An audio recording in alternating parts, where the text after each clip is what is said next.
You ask Tiger to solve. This deals with linear equations with one unknown. The final result is j equals 155. Let's solve it step by step. Simplify the expression. Group like terms. Simplify the arithmetic.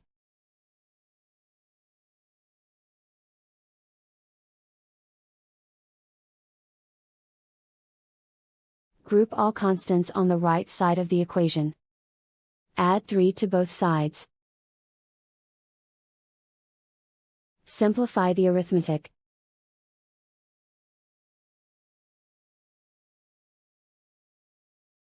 Isolate the y. Divide both sides by 5. Simplify the fraction. Find the greatest common factor of the numerator and denominator. Factor out and cancel the greatest common factor.